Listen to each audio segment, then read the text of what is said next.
Everybody, I am back. So I know it's been a little bit of time, but I've been busy baking. So I want to first begin by explaining, I guess, a thumbnail. I'm going to change it eventually, but for now, I know I did say that I was going to show you guys some of the questions that Kaiser was asking me while I was there, which was very unnecessary and questionable of their real motives, but nonetheless, that was the photo. So this is going to be a very, very, very fun video for me today. At the same time, a bit annoying that certain things have to really be blatantly discussed on camera about black women and their decisions. Still, what I'm going to begin with is playing a recording by Neely Fuller Jr. I'm not sure if any of you guys who follow me are familiar with this character at all, but you are open to listen to him on YouTube or also Toptainment. Really great guy. A lot of wisdom, but it's going to bring me to the topic that I'm going to cover today. You said black people need to stay away from each other, and you brought up black people in your last statement. Why did you say that black people need to stay away from each other unless there's going to be some productivity? Yes, black people should stay away from each other because as victims of racism, the racists have filled our minds full of poison. So whenever we come in contact with each other, the poison immediately begins to spread. Black people walk around full of poison. You can almost see it in our eyes. When we pass each other on the sidewalks, we're loaded with it. It's been put there. We weren't born with it. We didn't have that look in our eyes when we were little people, just little toddlers. We were wide open to the world, just like all people are when you're a toddler. Full circle. But when you're in an evil system, a system that is designed deliberately to produce evil thoughts, to produce animosity, to produce violence, then that toddler, as he or she grows, begins to pick up the poison that's already here. Okay, I'll pause it there. I'm not sure when you came in full circle, but I'm just trying to give a quick intro into what I'm going to be talking about today. Although that is a man speaking, he is speaking about a very, very, very universal topic when it concerns black people and their communication dysfunctions. Now, again, I'm not sure when you came in, but part of what he was saying was that black people, if they're not having a dialogue that is constructive or any way or shape or form going to, benefit either party in the conversation, there's really no point for us to speak. And a large reason of that is because anytime we do try and communicate with each other, if it's not about something constructive, it normally ends up being either a violent end result or just something that you weren't necessarily anticipating before. And it's just something that is a part of the social science that was created, not anything that is natural. Black people do not naturally act crazy. Black people should not regularly behave like Cardi B or anybody we see on TV. Those are all artificial emotions and habits and things that were implemented into our brains. We don't normally behave like that. But I do want to talk a little more specifically about today. I know I said Cardi being independent sluts or whatever, but I do want to talk about something a little broader. I want to talk about a generation a little older, and I'm referring to people born between the 60s and the 80s. Now, that age range is between the 50s and 30s, so basically the now mature but not elderly adults.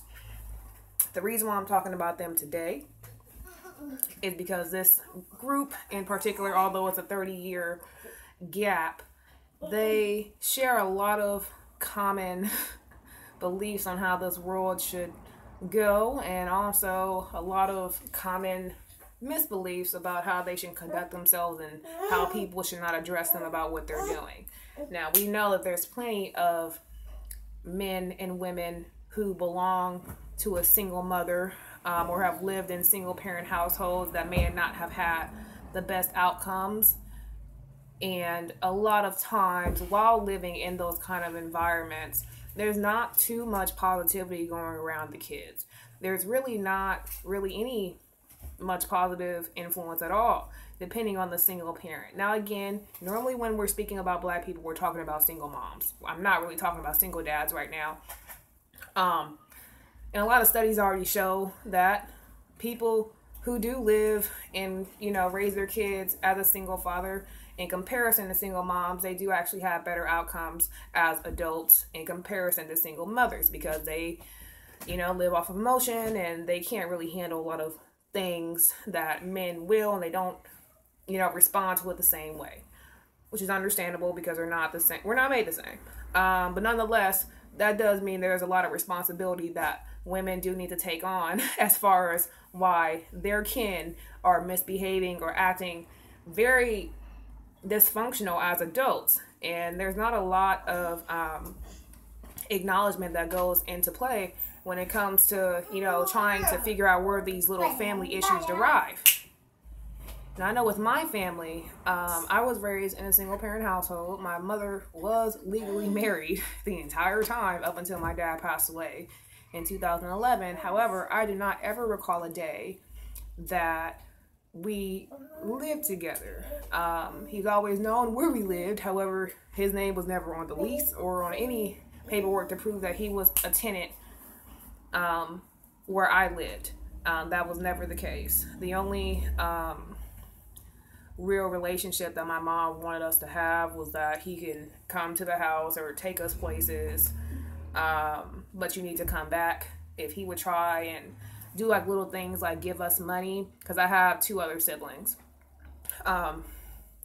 she would take the money and she would try and create some type of argument as to why he should not try to give us money, although she gets child support from him every single month, which doesn't make any sense. But you have to understand Black people, Black women in particular, and how they feel about Black men and their children that they create with them. They no longer see it as they see it as his.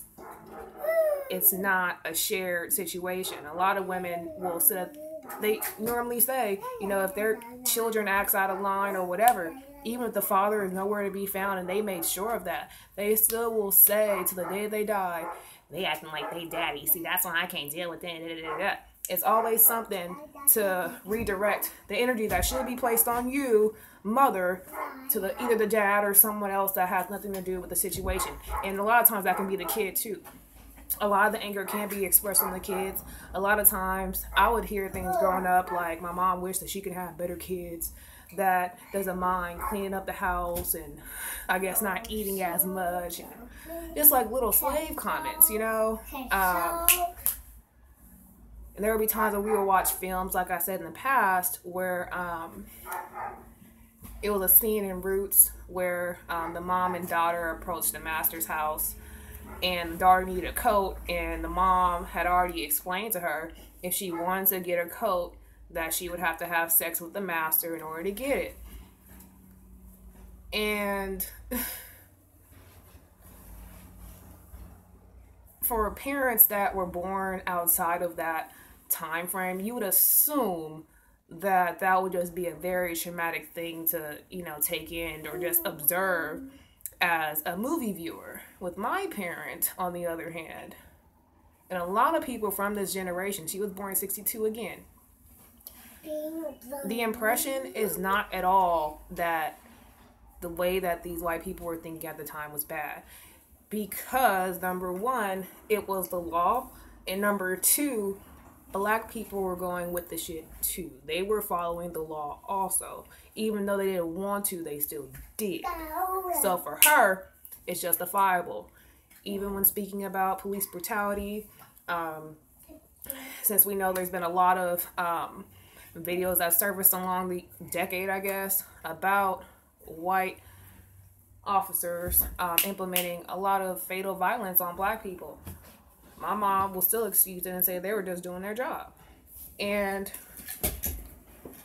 I'm not sure if that's a way for her to try and ignore the reality of what's going on in this world, or if that's really the way that she thinks. Because I personally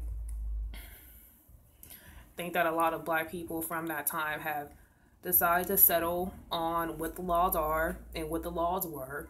Even a lot of the laws that aren't necessarily racist, or even in place anymore that were racist, they still will follow those things. For example, my parent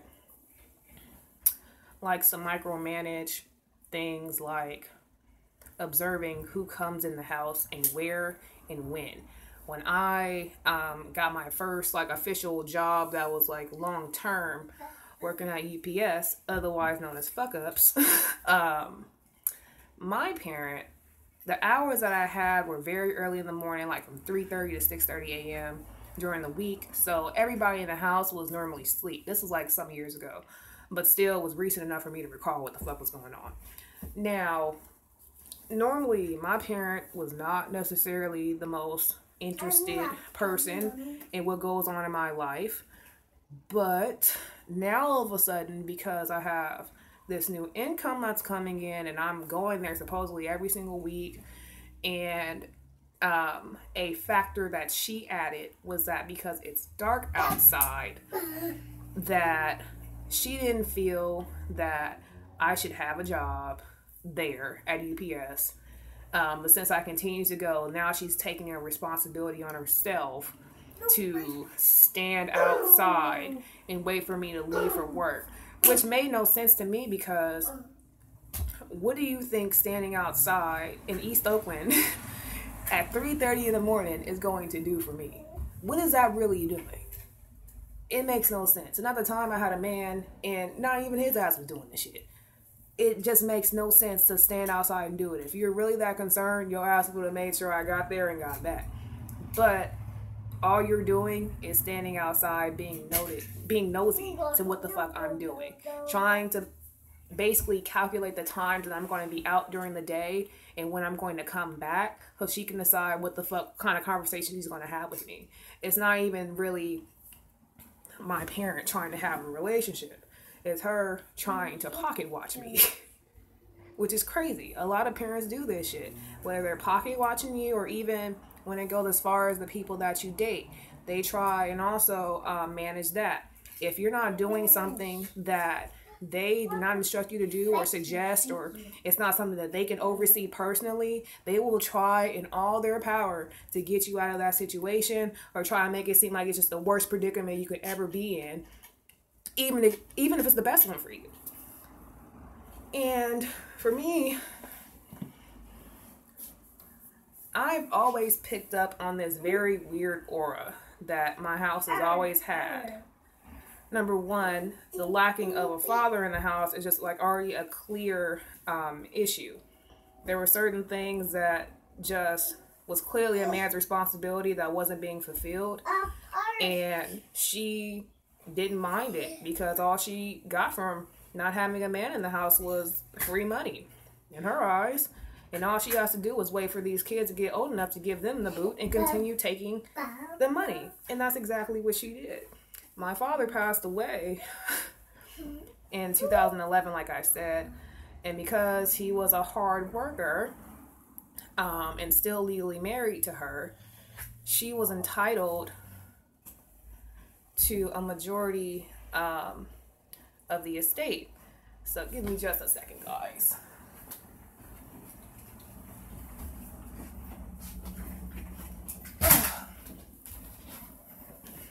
Oh, I guess I can show you. I'm getting a little bit, just a little bit. That's all. But, and hey, Shelly. So it will just be certain things that my parent does do, and I know a lot of other parents also do. I was listening to an article, Corey Holcomb the other day about Tanisha Campbell, The lady from Martin, she is getting a divorce from her husband of 27 years. And they currently have 2 boys. One is 8 and one is 16. And apparently this was something that was in the works for a little bit of time. But the main person who really was trying to file for a divorce was Tanisha. Now, a lot of people feel like she was just trying to get a divorce. Apparently the reason that she put was irreconcilable differences. People tried to put it off like maybe she just needed time to herself, or maybe, you know, she was ready to be by herself, whatever bullshit excuse they want to come up with. Nobody is going to have a full family, get married, stay married over 2 decades, damn near 3, like basically her entire life, and then suddenly say, you know what, never mind. The reason Corey Holcomb gave for why she's likely giving her husband and her family the boot, because it's not just the man that's being affected in the situation. Everything that they were doing was as a family unit. Now you are creating a divide within your house. Now your kids have to decide how they're going to feel about the situation, about you, mom, trying to create a story or a situation to where now dad has to figure out what he's going to do, because since you filed, you're now the victim. So now they're going to pay you whatever money, even if there's money, estate, all that is going to go to her, because that's the way that the system is set up. Give me just a second. So when things like that happen and it starts to become a slight trend, like I noticed with my own parent that when my father passed away, and, you know, it was starting to be a little bit of change, some time since the death, she started to go to Atlanta and LA, and they're starting to travel a lot more than she ever has. She has never really been a fan of travel. She never really was a person to even want to go out the house like that, let alone out of her room. She was just never that kind of individual. So for her to suddenly now show these characteristics of freedom, it kind of, I noticed it, but I didn't really want to pay it too much mind. I understood that, you know, she was already waiting for that, either a divorce or a death to happen for her to finally move on to the next dick. But what we failed as her kids to foresee is that not only was she trying to drop the past of being with her man, she's also trying to dispose of the kids that came with the package also. Since now all of my siblings are over the age of 19 years old, it's not technically a legal issue or a legal binding situation for her to have any responsibility over. Even when she did have responsibility according to law, she felt like her children didn't respect her as much as she'd like to. You know, the bullshit that moms always like to say at all the time. Not all moms do this. Not all moms victimize their kids like this, but a lot of them do, especially in single mom households. So I'm not saying things just out of the blue. I just got finished talking to my husband about the same exact situation that was going on in his family's home. And that wasn't even with females. Those were grown ass, old ass men acting like fucking bitches. The same ass shit. And as I was saying, I forgot earlier before, what she would do is, I hate it when my siblings call me and I'm busy. What she will do is, her house has like a lot of doors. In East Oakland, you know how the old homes, they have front door, side door, back door. They may even have a shed door. Just, you know, a lot of different entryways, entry options. What we started doing was we either go through the side door or go through the back, just to avoid trying to have any kind of conversation. Like Neely Fuller said, just avoid any kind of contact if you know it's not going to be constructive. Just go about your business, move the fuck along. Which she started doing when she noticed that we were trying to avoid conflict entirely, she'd lock the doors all the way to where you'd have to go through the front door where she's at in the living room in order for her to observe what you're doing. Even with the mailbox, she wants to see what all is coming in with your name on it, where it's coming from, just all types of shit. And it's just another way of micromanaging people. And when you try to address people, May's running in mom's house. You damn right. And you laughing about it, and that's what I'm talking about. I had a dream about this shit. I was like, she is doing this shit to literally laugh at me. Like, it's just, I don't understand. I never had this kind of experience before with my grandparents. They've never done anything like that. And their house is hella old, and they never were afraid of someone coming into the house or creating this story to where someone's going to come into the house and somehow take everything. Like, no one is that concerned about what the fuck you're doing at all. All these houses all over Oakland, no one is staring at your house that damn hard, like, at all.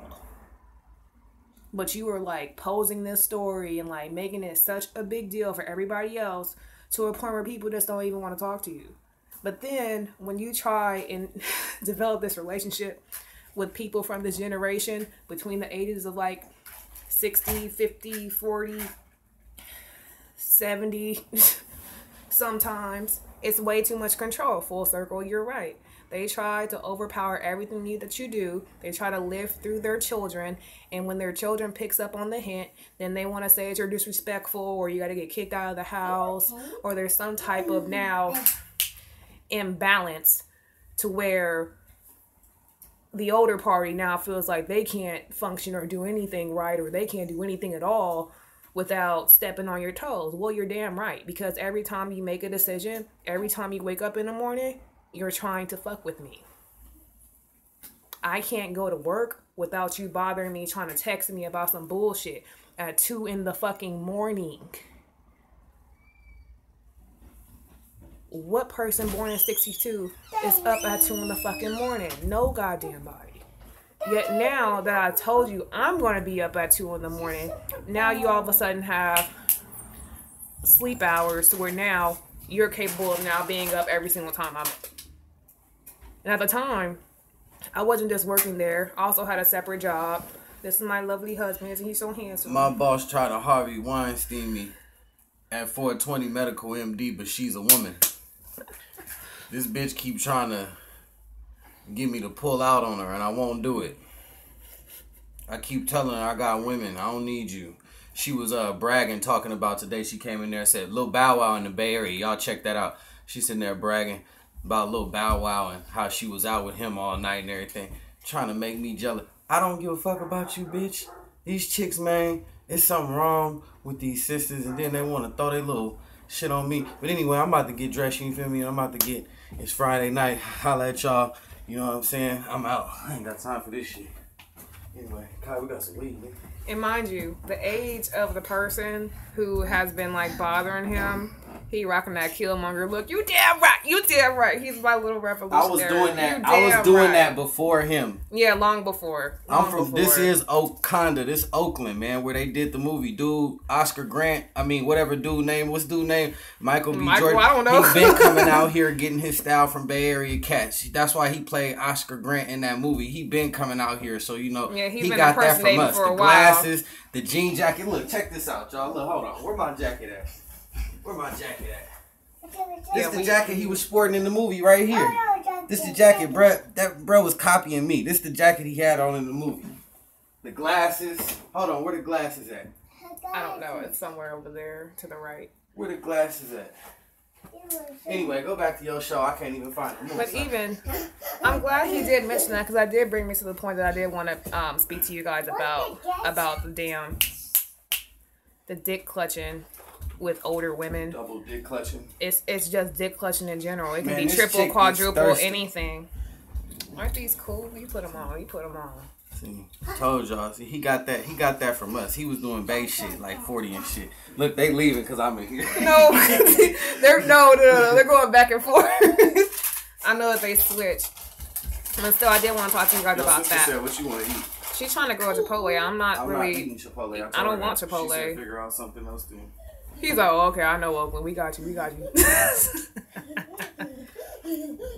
What I want to actually speak to you guys about also is the damn fucking older women living through their kids, still trying to have hella dicks in their system, just like Tanisha Campbell is now trying to sign up to do by signing out of her damn marriage. It's not anything new, but at the same time, women and men are trying to act like that's not what she's doing. Nobody leaves a relationship after being in one for almost 30 years, and you have an 8 and 16-year-old, and you're just like, we have irreconcilable differences. I'm just going to break up and not even try. That makes no sense. She's trying to go after some more dick. Or somebody already got to her ass, and she's just trying to avoid lawsuits that will come towards her. Stop. But she got to the courts first before, her now ex-husband did. Same thing with my situation. Death simply took his ass away, and now she's free to spend up all the damn, insurance money. But nonetheless, and, go across the nation fucking everybody or stay within town. Yeah, exactly. They have been together forever, but not anymore. Because she's been with somebody else. Nobody just randomly says that they want to break up after 27 years of marriage. It doesn't matter how many times you got punched in the face. You've been together 27 years. You like them punches in the face. It was something else. Somebody else got in between. Right. To people, you sound crazy. I don't sound crazy. If you've been with somebody for that long, you have gotten used to those kind of things. Not saying that they were in abusive relationships, but I am saying whatever habits that were formed in the relationship, they were well matured, well known. It was no secrets in that realm.